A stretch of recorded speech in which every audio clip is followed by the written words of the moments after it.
Hello everyone, AmyR here with Prairie Paper and Ink. For today's cards, I am using a new stamp set that was just released for Waffle Flower. And this is the Blossoms stamp set. Big surprise, I chose the large floral set. Love it. Absolutely love it.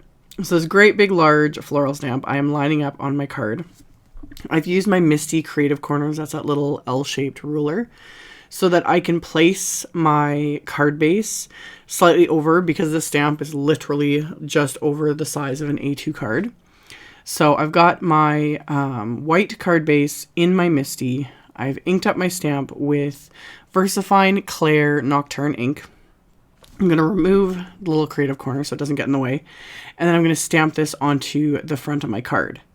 So once I've got this stamped, I'm going to quickly clean off the stamp. And I'm going to do the same thing, except this time I'm doing a black card base. I'm using my anti-static powder tool. I'm going to brush off the excess, line it up with that creative corner. And then this time I'm inking up the stamp with some clear embossing ink. I'm going to stamp this onto the black card base, again, after I remove the little L-shaped ruler.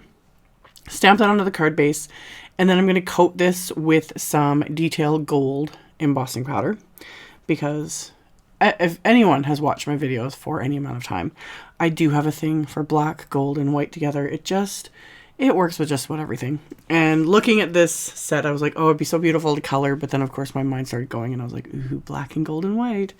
So rather than do one card, I thought I would do two, because these are really simple cards to make. This is definitely the sort of style and just everything that it's so easy to mass produce, because the stamp itself just kind of does most of the work. Like, just all the detail, it covers the card base, and it's just gorgeous.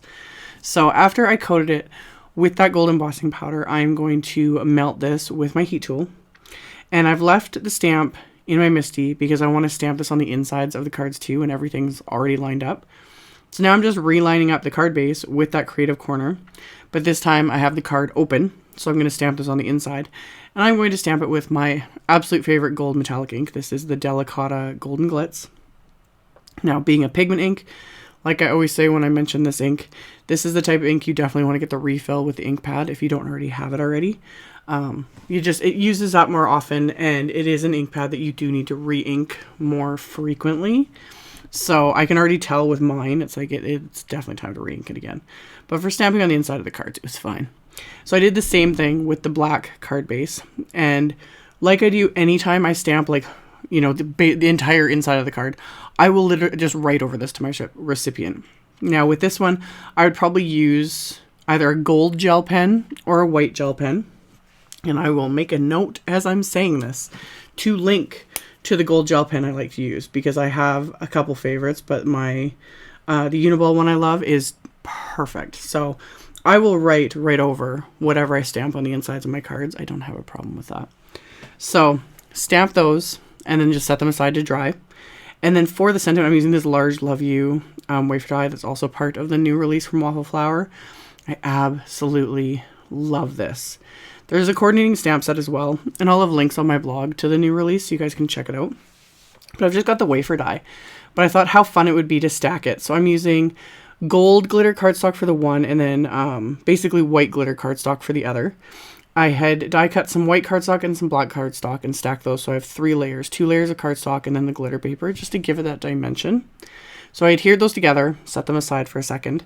I wanted to finish off the insides of these cards, so the Delicata ink has had some time to dry. So I'm stamping a sentiment from the Blossoms stamp set, just kind of on the lower corner. With the first one on the white cardstock, I just used that VersaFine Clair. For the black cardstock, I couldn't stamp it in just the Delicata ink, because while it works great for a sentiment, the sentiment would just kind of fade into the background. So I used some anti-static powder in the lower corner there, and then I stamped the sentiment with just the clear embossing ink, and then I'm going to heat emboss it with that same gold embossing powder so that it stands out a little bit more on the inside of the card. So coated it with that embossing powder, and then I'm going to melt that with my heat tool. And then once that's melted, the inside of this card is finished. So now all I need to do is adhere these die cut sentiments right on top of the card bases. So I'm just using my craft tacky glue, and I'm using the gold glitter sentiment on top of the white card base with the black stamp flowers.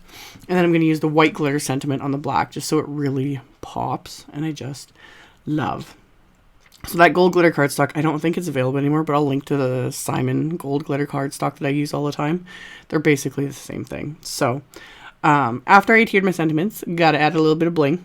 So I have some Studio Katia crystals here. I have the golden sparkle crystals that I'm obsessed with.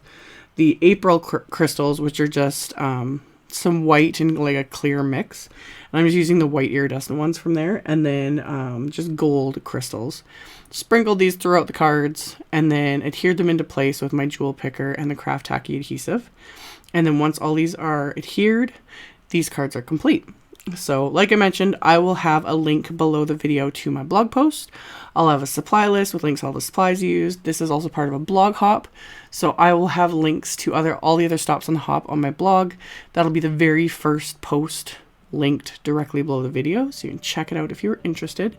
Thank you all so much for watching and subscribing and thumbs upping and commenting. I really appreciate it. And I will see you all very soon in the next video. Bye!